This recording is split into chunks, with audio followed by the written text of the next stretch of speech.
The lake had always been my sanctuary. It sat nestled in the folds of pine and cedar trees, its glassy surface reflecting the colors of dawn and dusk like a painter's canvas.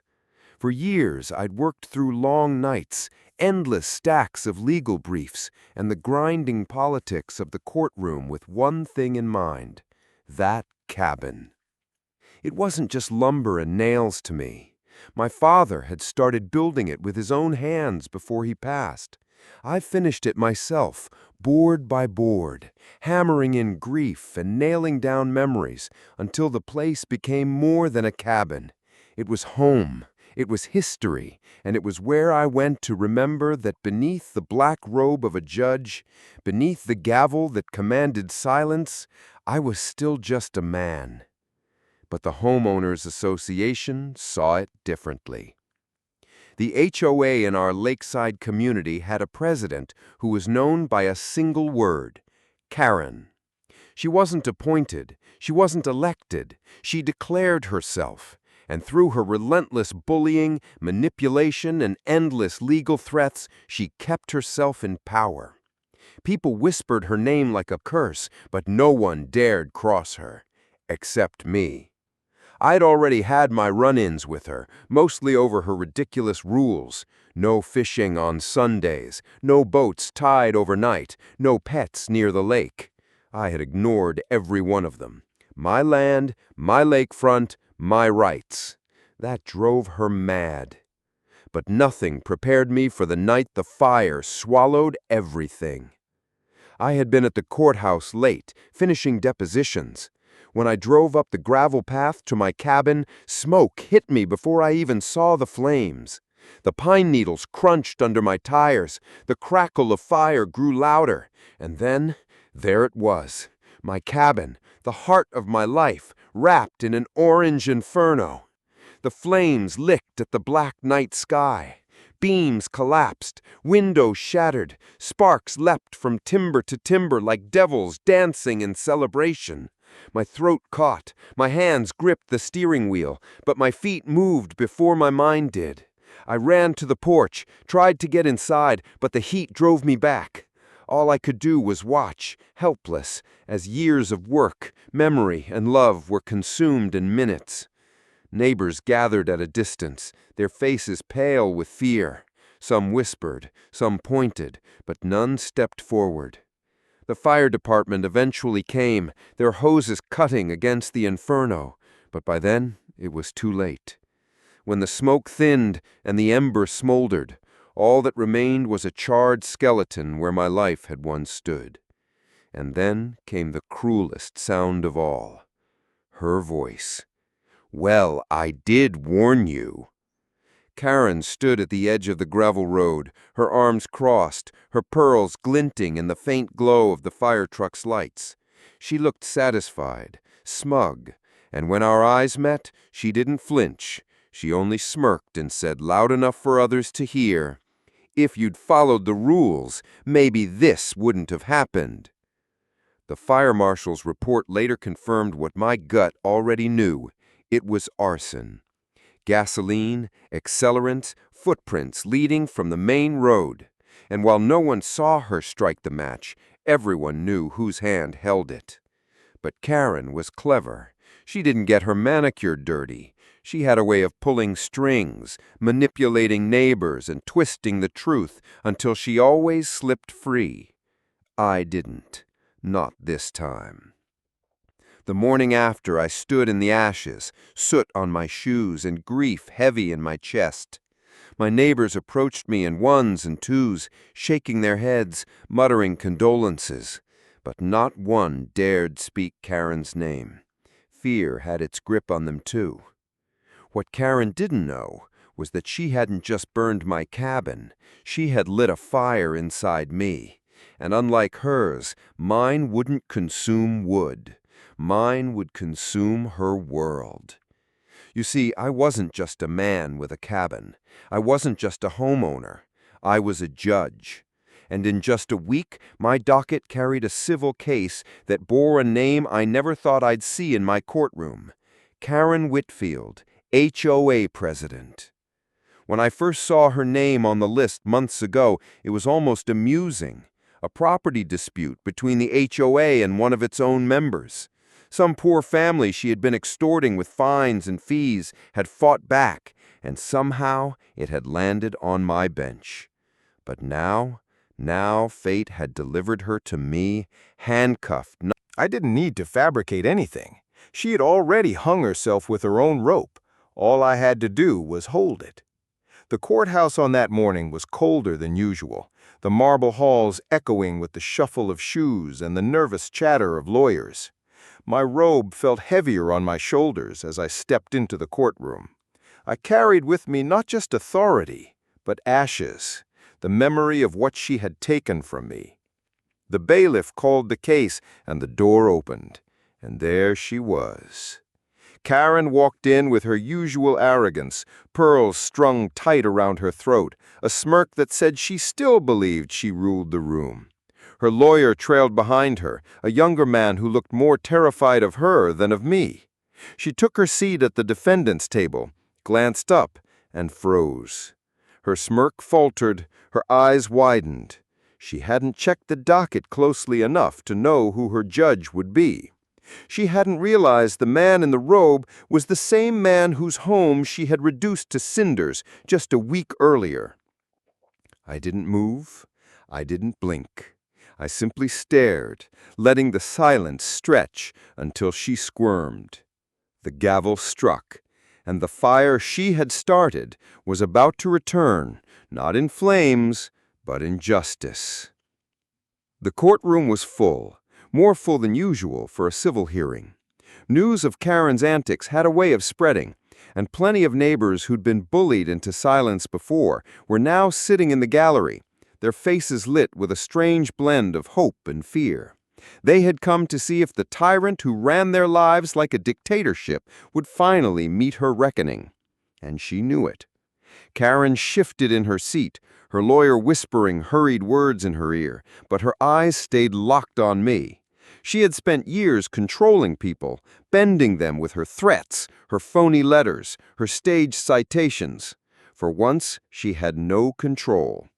"Court is in session," I said, my voice calm but edged with steel. The plaintiff's lawyer rose. His clients had been fined nearly $40,000 for unauthorized home improvements that were nothing more than a backyard swing set for their children. Karen had issued liens, filed harassment complaints, and nearly bankrupted them. They had finally fought back, and their case had landed in my hands. Karen thought she would bury them in legal fees, as she had done to dozens before. She thought her position in the HOA gave her immunity. She didn't expect to find me presiding. As the Johnson lawyer presented photographs of the so-called violations, a wooden swing, a trimmed hedge, a coat of blue paint on the shutters, the gallery shifted uncomfortably. Parents looked at each other. Couples shook their heads. This wasn't governance. It was cruelty. Karen whispered furiously to her attorney, who stammered through objections, most of which I overruled. My gaze stayed fixed, my tone professional, my words measured. But every ruling was precise, deliberate. She wanted the law, she would get the law. And then came the moment I had waited for.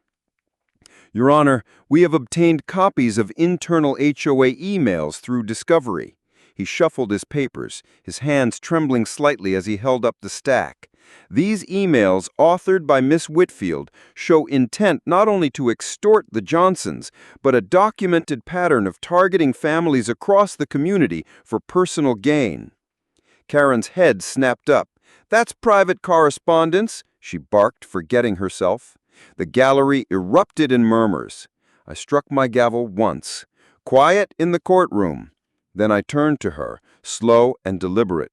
"Miss Whitfield, you will have the opportunity to respond through your counsel. Outbursts will not be tolerated." Her face flushed, the pearls at her neck seeming to tighten. The lawyer read aloud. "Make an example of the Johnsons. If we find them enough, others will fall in line. Charge double for every infraction. They won't dare challenge me in court. Remind them that I have friends on the county board. If they resist, I'll bury them in red tape until they give up." Each line landed like a hammer blow. The gallery shifted from murmurs to outright gasps. The Johnsons sat rigid in their chairs, their children clutching their mother's hand. I watched Karen carefully. Her smirk was gone, her lipstick-lined mouth pressed thin. For the first time, she looked small. The Johnson lawyer continued, presenting testimony from other families who had quietly joined the case as witnesses. They spoke of threats, of false violations, of liens slapped on their homes for trivialities like a garden gnome, a basketball hoop, or a flag hung on the porch. All roads led back to her. And then, almost like a gift from fate, the fire marshal entered the courtroom. I had not called him. He had come of his own accord. He asked permission to speak, and I allowed it. Standing tall in his uniform, he testified not about the Johnsons, but about the fire at my cabin. He reported that while no charges had been filed, neighbors had seen a car matching Karen's at the gravel road that night. Accelerants had been used. Tracks had been found leading from the burn site back toward the subdivision. Karen's lawyer nearly leapt from his chair. "Objection! Irrelevant!" "Sustained," I said, though inside, every word carved deep. This court was not built to serve the whims of individuals. It was not built for personal vendettas, nor to empower the few at the expense of the many. It was built for justice, and justice requires accountability. Karen's fingers trembled on the table. The evidence presented demonstrates a consistent pattern of abuse of authority, fraudulent claims, and malicious intent by Miss Whitfield in her capacity as HOA president. Not only did she levy unjust fines and threats, but she used her position as a weapon against those she swore to represent. The gavel struck once, sharp and final.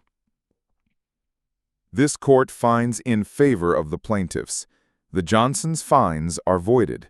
The HOA is hereby ordered to pay restitution, damages, and legal costs. Furthermore, Miss Whitfield is removed from her position effective immediately and barred from holding office in any association in this county for life. The gallery erupted, not in cheers, but in the low collective exhale of a community freed from chains. Some wept quietly, others nodded in disbelief. Karen stood, her face pale, her voice breaking. You can't do this. I built this community. I made it what it is." I looked at her one last time. "No. You burned it down, just like you burned everything else you touched." Her lawyer tugged at her arm, urging her out of the courtroom, but she wrenched free, her eyes wild as they met mine. For a moment, I saw not arrogance, not smugness, but fear. And then she was gone. That evening I drove back to the lake. The ashes of my cabin still lingered, the smell of smoke faint in the pines. But the air felt lighter, freer. Neighbors stopped by, not with whispers this time, but with words of kindness, with offers of help, with promises to rebuild not just my cabin, but the sense of community Karen had tried to destroy. I stood by the water, the surface rippling with golden light as the sun sank low. My father's voice seemed to echo in the stillness. "Wood can be burned, but legacy cannot. Justice, son, is the flame that lasts." And I realized then that the cabin, though gone, would rise again, stronger, not out of anger, but out of resilience. Because what Karen tried to erase, she had only sharpened. The lake had been my sanctuary. Now it was my battlefield too. And in the end, I hadn't needed to lift a match. I had only needed to wait. The fire she set had led her straight to the one courtroom she could never control. My courtroom.